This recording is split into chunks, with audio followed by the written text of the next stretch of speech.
AI engineers aren't. You don't need to know like machine learning. You don't need to know like all these fancy math formulas and stuff. You usually like you can get a long way with just like software engineering and like being creative. So what we have done is basically starting. We have been starting from like, I think 8 engineers that we have like trained to become AI engineers, pretty much. Yeah, I think that's very interesting how you say that you don't necessarily need like the AI skills to work in AI as a software engineer, because right now, the AI engineer role or working in AI is like one of the hottest fields right now, especially if you're a software developer. A lot of people want to kind of break into this. So with that being said, when it comes to like building AI teams, what makes a very good engineer someone that you can convert to or turn them into an AI engineer? So what do you really look for? I would say like I mean I think creativity is a very strong like factor. I mean there is a lot of. I mean you could look for like has this developer worked with these kinds of frameworks, for example, but like first of all those frameworks are some of those aren't even a thing like some months later. Yeah. There's a like a very fast space to work in and a lot of changes in frameworks and technologies, but I would say that the common factor is that need to like have this kind of R&D thing. Like you need to be creative. You need to have like a drive to test things and validate things. And I mean, yeah, you can see this as well. I mean, there is if you go back and look at like what's the largest shift in the AI space currently, I would say agentic AI is one of them, for example. And sure. I mean, that is one thing that has made AI go from like, yeah, it's pretty good to it's very good. And that's not like a model change. That's more of like developers being creative, like changing the flow of where the information goes, like transforming it, get like setting goals, having AI plan for its next steps and stuff like that. And I guess that's what we are looking for in engineers. I mean, the drive to try this stuff out. I mean, it's all about creativity in my eyes. And and just to mention, when we're talking with when we're recruiting new people to the team, we focus more of that you have been a software engineer and that you have been creative on the side. You have tried the new products, all the new tools and frameworks that have appeared, and to not just work in one type of project, just to try the new stuff, try the image APIs, for example, or try some agentic flows or deep agents with LangChain that has come, for example. So if you are creative and trying this new stuff in your products or some vibe coded tool just for fun during a weekend, that is super good. And because and if you have the software engineering part from, for example, an enterprise environment, that is one big part of our customer base, then if you have the agentic part in mind as well, then we really can combine this to create good stuff for our customers. Yeah, I guess that's one thing as well. Like how it's very easy to miss. Like these are, I mean, AI workflows and AI solutions are basically normal software engineering. It could be a microservice that processes data, for example, and it's very easy to miss all the essential parts, like metrics, like scalability and stuff like that. And I mean, that's why we see that you don't have to be like a ML engineer or data scientist.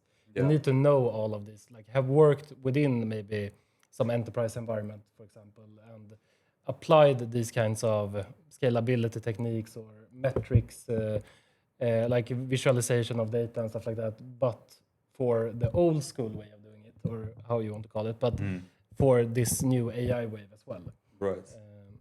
And yeah, exactly as you mentioned before we started this this podcast, that like to have like a full ML engineer in a team where you need an AI engineer, then you miss a lot. You miss the part where the software development, the full image of the architecture, and for example, like how queues work, how Basic data structure stuff. Yeah, exactly. Which can be really powerful when you are using AI tools and combining it together. And then you lose big part of it. Many ML engineers have that, of course. But it's not just writing Python scripts. It's a lot more than that. Yeah, exactly. And in my experience of like recruiting and hiring AI engineers, we get a lot of candidates that are, the ML engineer role, and they have a quite standardized profile. They maybe have a PhD in machine learning, which sounds very impressive, and they've done a lot of cool, projects and papers. They maybe even worked as ML engineers before at big companies. But it seems like a lot of that profile is just very much focused on the data side of things and not the applied software engineering. And it's a bit of a miss there, and that's why I kind of agree with what you're saying. That it's kind of easier to convert a software engineer who knows how to code, who knows data structures, and they just teach them AI. Especially if you're just dealing with Gen AI, because Gen AI is so new. Like we can't even expect people to have experience with it. Yeah, so let's just train them ourselves. But given what you said that you kind of look for in engineers, how do you find these traits like in the recruitment process? Like, let's say you look at the resume or you had the interview, the behavioral or the code test, etc. You also mentioned that you look for like an interest in projects. So could you also mention like the impact of open source contributions? Could you go through that selection process a little bit? Yeah, I mean, and it's very hard to like. I mean, you don't get this picture from just a resume, for example. I mean, you have to meet a lot of people. You need to. I would say, I mean, as I said before, working on projects like having hobby projects and stuff like that is a very we value that very much, and it's. If the developer can showcase something that they have built and explain it, that's one thing that we look for.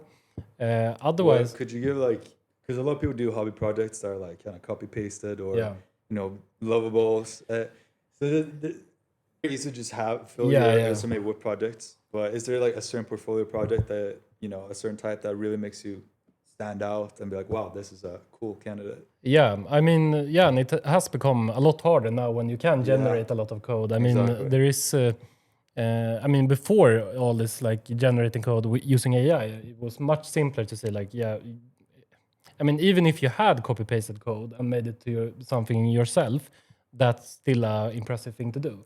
I mean, nowadays you can just give it to an AI, ask it to do some changes, and you don't need to know what's happening.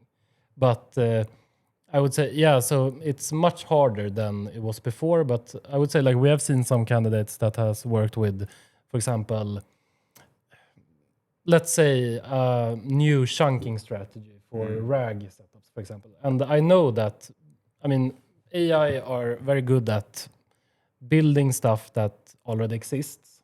So if you build something that doesn't exist, that shows that you are good at prompting the AI, for example, because the AI always tries to do shortcuts to one good example is that if you try to ask AI to use the GPT-5 model, for example, that's very new, then it always goes back to GPT-4o, for example, and says that, I changed it to GPT-4o because 5 doesn't exist.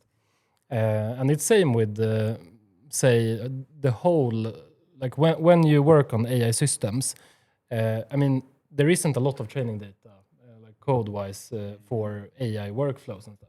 I mean, the normal way is maybe NLP for language, when you want to understand language, and maybe just simple if statements.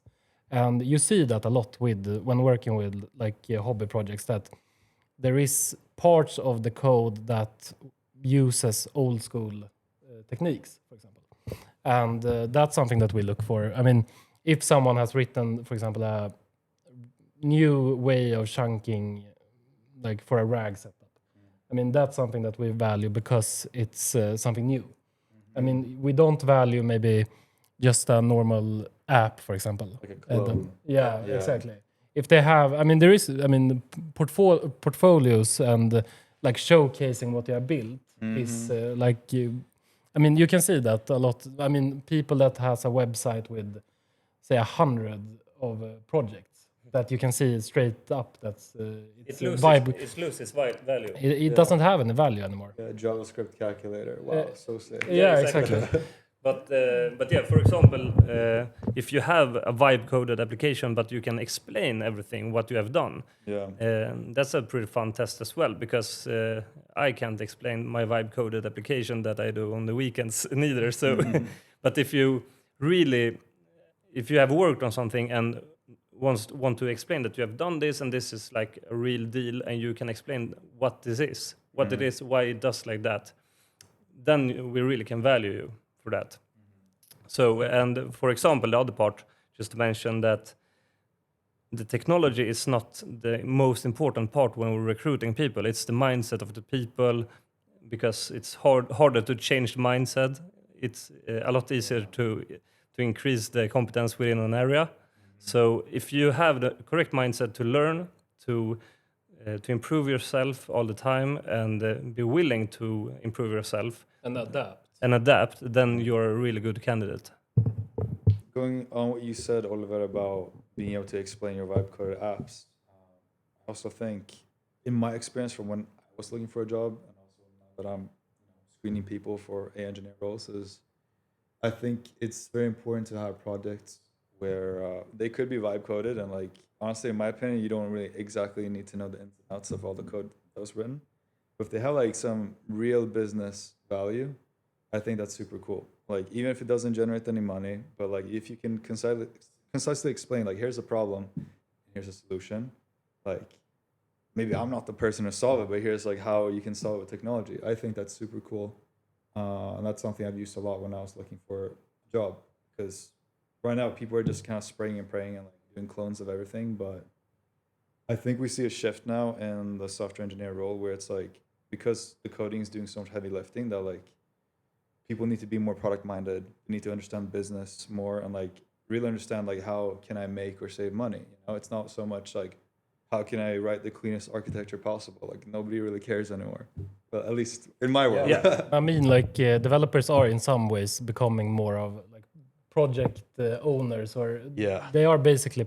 I mean, we are prompting the developer in this case to do the work for us.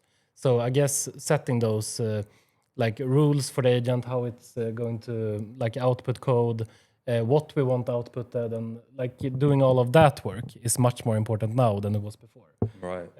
And that's, I mean, and that's something you can see in code as well. I mean, if you look at a vibe-coded project, you can usually see, I mean, if there is a lot of like spaghetti code, for example, then you see that the setup isn't very good. You maybe have prompted it with bad context, for example, and so you can usually see on projects that like less experienced vibe coders have made, because there is bad structure. There is maybe, I mean, they maybe haven't put a system prompt for the agent to follow some kinds of guidelines. And stuff like that. So that's also something that we look for when we see like hobby projects.